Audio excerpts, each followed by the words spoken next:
My sister called me useless at my own birthday. Dad laughed and said, "Well, she's not wrong." So I left without a word. A week later they showed up begging when You know that moment when a laugh cuts deeper than a scream? It was my 35th birthday. A small family dinner, nothing extravagant, just some ribs, mashed potatoes, and the people who'd known me since I was too short to reach the top cabinet. My sister, Kelly, had shown up late, as usual, in some designer heels and a too loud laugh. She always had a way of taking up space without saying much. Until she said too much. The moment it happened, we were halfway through dinner. I had just finished thanking everyone for coming, raising my glass with a quiet smile. Kelly cut me off, slapping her hand on the table with a theatrical sigh. "Oh, please. We're not here because you're special," she said, twirling her wine. "We're here out of obligation. Let's not pretend like you've done anything worth celebrating." The table froze. I blinked. A chuckle from the end of the table broke the silence. Dad. He didn't even look up from his plate. Just speared another bite of roast and said, "Well, she's not wrong." He laughed, this lazy, dismissive huff through his nose, and went right on eating. And just like that, the rest of the table shifted. The mood went from warm to cold. No one stood up for me. No one pushed back. It was as if everyone had silently agreed that Kelly had said something honest, maybe overdue. I looked around. Mom glanced at the wine bottle like it might save her. My uncle pretended to check something on his phone. Even my cousin Mark, a guy who once cried during Finding Nemo, kept his eyes down. No one spoke. And me? I didn't lash out. I didn't crack a joke. I didn't ask why. I just stood up. Walked over to the coat rack. Slipped on my jacket. And without a word, not a goodbye, not a curse, not a glance, I walked out of the house I grew up in, the one I'd painted with my dad when I was 12. The screen door creaked behind me. The cold hit my skin like truth. I drove home in silence. No music. No calls. Just the echo of those words. Useless. And the laugh that followed. But what they didn't know, what none of them ever bothered to ask, is that the man they just dismissed had spent the last 5 years quietly building something none of them could imagine. And in exactly 1 week, they'd be knocking at my door, desperate, helpless, and finally, silent. The silence didn't stop when I got home. It followed me, heavy and hollow. I dropped my keys on the kitchen counter, pulled off my coat, and sat there for a while. Just sat. Lights off. Shoes still on. Like my body hadn't caught up to what had just happened. Useless. Funny. That word had followed me my whole life. From middle school math tests where my dad would say, "Maybe academics just aren't your thing," to skip birthdays because Kelly had a new boyfriend, and Mom didn't want to upset the mood. But still, I never expected it to come at me like that. On my birthday. In front of everyone. And the worst part? No one flinched. I stayed home for the next few days. Didn't respond to texts. Not that there were many. Just one from Mark the next day. "Hey man, sorry about last night. That was rough." I left it on read. Because deep down, I wasn't surprised. I'd spent my 20s trying to earn their respect. Late nights, multiple jobs, putting myself through school while Kelly got her tuition and apartment paid for, just because she cried at the dinner table once and said, "I feel like no one believes in me." They always believed in her. Always saw her as spirited or ambitious. Me? I was the safe bet. The background character. The guy who didn't make trouble but also didn't get noticed. But that quiet man? That useless guy? I had built something. No one in that room knew that I was now a lead systems architect for a clean energy tech company that had just closed its 3rd funding round. No one knew I'd paid off my condo in full last year. No one knew that I had no debt, a healthy investment portfolio, and a side business that was generating enough to quit the day job if I wanted. Because I never told them. Because I knew they wouldn't care.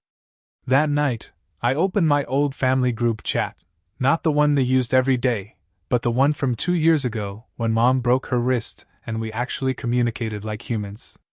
I scrolled through the photos. Kelly's engagement dinner, my dad's retirement barbecue, the time I fixed their leaking basement, on my own dime. Nothing about me. No birthday wishes. Not even a single, "Hey, congrats," when my article was published in an industry magazine last spring. My manager framed it. My family didn't even mention it.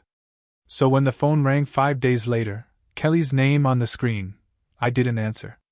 Then came the second call. Then Dad. Then Mom. 3 missed calls. Then 6. Then 12. By the 7th day, I opened the door to find them all standing there. No makeup. No smug looks. Just desperation in their eyes. Something had gone terribly wrong. And I knew, before they even said a word, that this moment was going to change everything. It was a Saturday. Early. I hadn't even made coffee yet when I heard the knock, sharp and rushed, like someone was trying to beat a fire with their knuckles.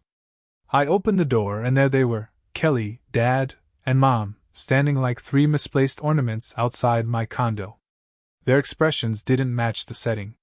This building was too clean, too sleek, too expensive for them to look that out of place. Dad looked older than I remembered, his gray hair uncombed, shirt half-tucked like he'd gotten dressed in a rush. Mom wore the same cardigan I'd seen her in every Thanksgiving, but her eyes were red and puffy. Kelly had no makeup on. No heels. Just a hoodie, leggings, and something I hadn't seen from her since we were kids, shame. "We need to talk," Dad said. I leaned on the doorframe, not moving. "Do we?" Kelly jumped in. "Look, I know last week was rough. I said things I shouldn't have. But that's not why we're here." "Oh, so it wasn't about my birthday?" I said coolly.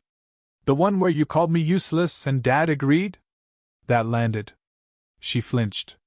Dad opened his mouth like he was about to say something but stopped himself.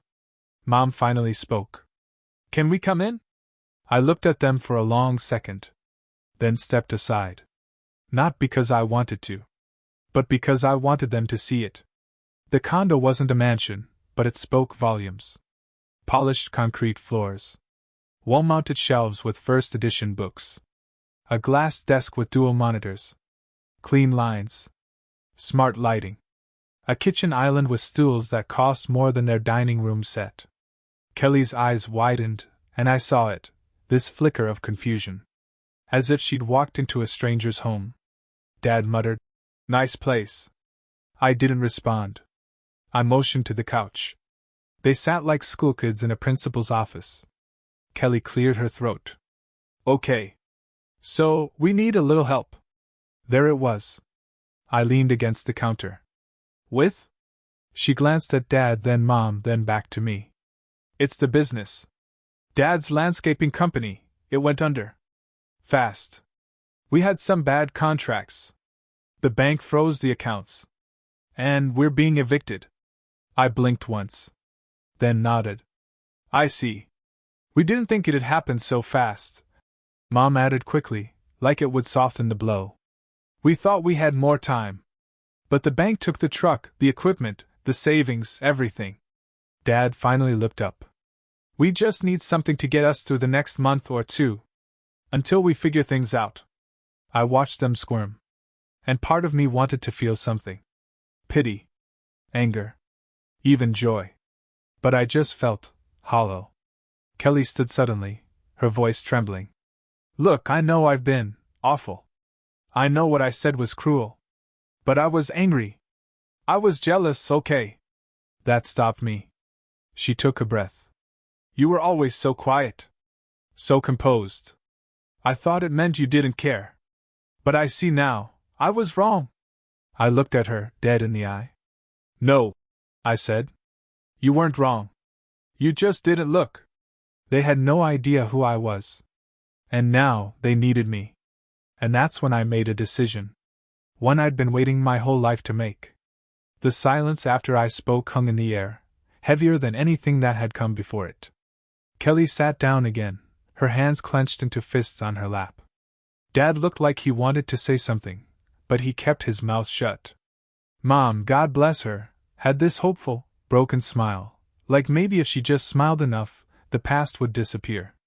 I'll help, I said finally. 3 pairs of eyes snapped to me. But, I continued, not like you think. Dad leaned forward. What do you mean? I walked over to the bookshelf behind them and pulled out a manila folder.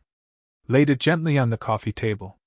Inside was a contract, simple, 3 pages, written in plain English, no legalese. Kelly picked it up first. She skimmed it. Her lips parted. What is this? It's a loan agreement, I said calmly. $10,000. Enough for first and last month's rent somewhere reasonable. Enough for groceries. Just enough to keep you off the street. Dad frowned. That's it. You have more than that, don't you? I raised an eyebrow. So now you're interested in what I have? He went quiet. I continued. The money comes with conditions. 1. You'll pay it back within 18 months with interest.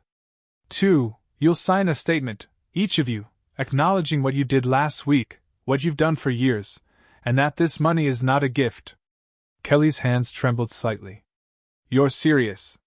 Very. Mom shook her head. But we're your family. I met her gaze, and for once, there was no emotion in mine. And for 35 years, that meant something to me. But now, it's a label you're trying to cash in. I'm just returning the energy. Dad exhaled through his nose, that same smug sound he used to make when I brought home anything less than an A. This is humiliating, he muttered. Then don't sign it, I replied. Kelly looked at the final page. You had this ready. I did. You knew we'd come. I nodded. I know how you work. She swallowed hard, the weight of it all hitting her at once. No one moved. So I stood, took the folder back, and started walking toward the door. You can take the night to think about it, I said, opening it. If you agree, bring it back signed. If not, well, you've made it this far without me, haven't you? They shuffled out, wordless. Kelly stopped just before crossing the threshold. I really didn't know, she said quietly, that you were doing so well. I tilted my head. That's because you never asked? And I shut the door. For the first time in years, I felt taller. Not because I'd humiliated them, but because I had finally taken back what they'd stolen over and over again, my dignity. They didn't come back that night. I figured they wouldn't. Pride is a hard thing to swallow, especially when you've been fed on it your whole life. I made dinner, steak, roasted potatoes, something simple but satisfying, and ate alone. No texts. No knocks. Just the hum of the fridge and the dull glow of the city out my window. But at 9:03 the next morning I heard it. 3 knocks. Softer this time. I opened the door to find only Kelly. No Mom. No Dad. Just her, standing on the threshold, clutching the folder like it might burn her. She didn't say anything at first. Just handed it to me. I flipped through it. 3 signatures. Dated. No notes, no edits, no complaints. I made them sign it, she said. Dad called it blackmail. Mom cried. But I told them this was what we earned. Her voice was smaller than I'd ever heard it. I nodded once. You did. She didn't leave right away. Just stood there. I don't expect forgiveness, she said finally. But I want you to know. I meant what I said yesterday. I was jealous. I still am, I think. But now I'm also impressed. That word hung there for a second. Impressed. It almost sounded like a peace offering. Almost. I don't need you to be impressed, I replied gently. I just need you to stop standing in my way. She nodded slowly. Okay. I handed her a check, 10,000, as promised. She looked down at it like it was a puzzle she couldn't quite solve. Then she turned and walked away. I watched her go, a strange calm settling over me. Not joy. Not vindication. Just clarity. They came to me with empty hands. I didn't close the door on them. But I didn't let them walk back and like nothing had happened either. And that mattered. Because I wasn't that quiet boy in the corner anymore. I was the man who wrote the terms. For a few weeks, there was nothing. No drama. No emergencies. No messages. It was as if the contract had reset something between us, like our relationship had been reduced to a formal transaction. I sent them a receipt for the funds, along with the agreed-upon payment schedule. Kelly responded with a polite, "Received. Thank you." No emoji. No sarcasm. Just professional. And for once, that suited me just fine. Then, about 3 weeks later, I got a call. From my mom. I stared at the screen, debating. Answered. "Hi," I said flatly. "Oh, sweetheart," she started, and already I knew this wasn't about a missed payment. Her voice was too warm, too familiar. "I just wanted to check in. See how you've been. It's been so long since we talked like a family." I didn't respond. She filled the silence. "I've been thinking a lot. About your birthday." "What happened?" "Maybe we weren't as kind as we should have been.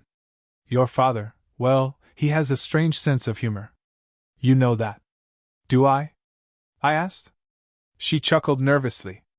"Anyway, Kelly told me how impressive your place is. And how well you're doing. We're proud of you. We really are." Proud. Now that was rich. "I appreciate the sentiment," I said, keeping my tone level. "But if this call is leading to something, I'd rather we just get to it." There was a pause. Then the truth slid out like a wet stone. "Well," she said, "we were thinking, since things are going better for you now, maybe we could have dinner sometime. The four of us. Like old times." Old times. The ones where I was ignored, dismissed, tolerated at best? "I'll think about it," I said. And I meant it. Because I wasn't going to play their game anymore. If they wanted back into my life, it would be on my terms. No illusions. No guilt. No cheap apologies. That call ended quickly. She didn't press. She knew she was walking on thin ice. But it got me thinking, what do you do when the people who broke you start pretending like nothing happened? Simple. You draw new lines. Lines they're not allowed to cross anymore. A week later, a cream-colored envelope showed up in my mailbox. No return address. Just my name, handwritten in a script I recognized immediately, Mom's. Inside was a folded note. "Dinner this Saturday. 6 p.m. No strings. Just family. We'd love to see you." I read it twice. Maybe 3 times. No apology. No mention of the contract. Just, "We'd love to see you." I stared at it for a long while. Then set it on the counter next to the folder they'd signed weeks ago. There was a time when I would have seen that invitation as a lifeline. A peace offering. A chance to finally belong. But now, it felt like bait. And I was no longer interested in being caught. I didn't RSVP. I didn't show up. And for the first time in my life, I didn't feel guilty. Saturday came and went. I stayed home, ordered Thai, watched a documentary on ocean currents, and didn't think about them until my phone buzzed at 6:42 p.m. A text. From Dad. We waited. Just 2 words. No punctuation, no guilt trip. Just that. I set my phone down and let the silence swallow it. An hour later, another came. This time from Kelly. "Guess you're too important now." That one stung, but only for a second. It was the old pattern, clawing its way back. The snide remarks when things didn't go her way.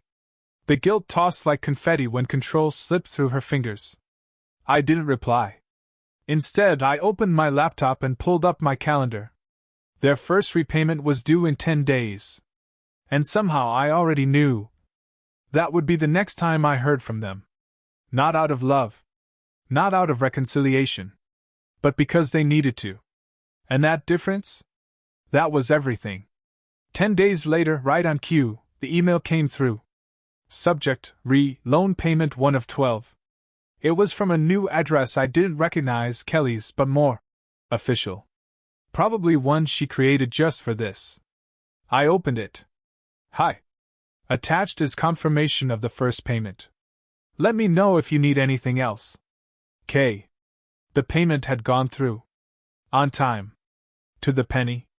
And yet I could almost hear the bitterness behind those words. I replied with one line. Received. Thank you. That was it. No, hope you're doing well. No, nice to hear from you. No unnecessary warmth. Just business. That was our relationship now. Formal, transactional, and, above all, mine to define. But later that evening, as I was closing my laptop, a second message popped up. This one from Mom. No subject. Just a wall of text. I know things are different now. And maybe that's our fault. I think about what happened at your birthday every day. Your father doesn't say much, but I can tell he regrets it. He's just too proud to say it out loud. I miss you. Not the version of you we imagined growing up, the quiet one, or the easy child. I mean you. Who you really are. We're not owed anything. But if there's a way to start over, I'd like to try. Mom. I sat with that message for a long time. Because part of me wanted to believe her. That this wasn't just another performance. That maybe, just maybe, she saw me now. But the rest of me, the part that had walked out of that house without a word, the part that had endured years of being dismissed, knew better than to confuse guilt with growth. I didn't reply. Not because I was angry.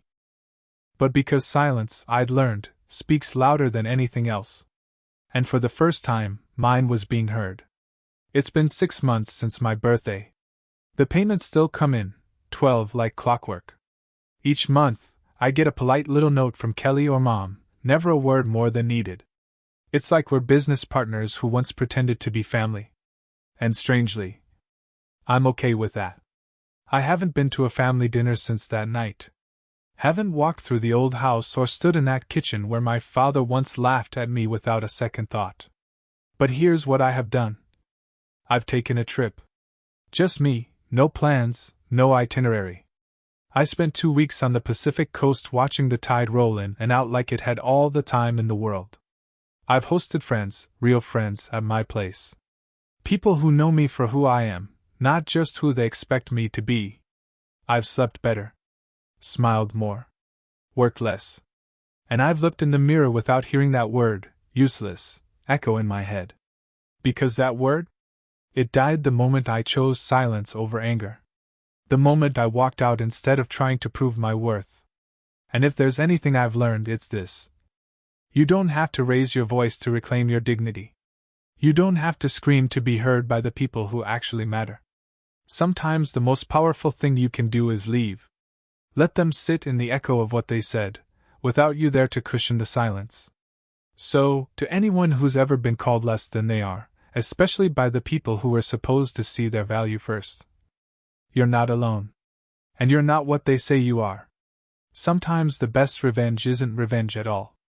It's building a life so stable, so peaceful, so undeniably yours, that the ones who wrote you off have to knock, and wait, and wonder what they lost when they laughed.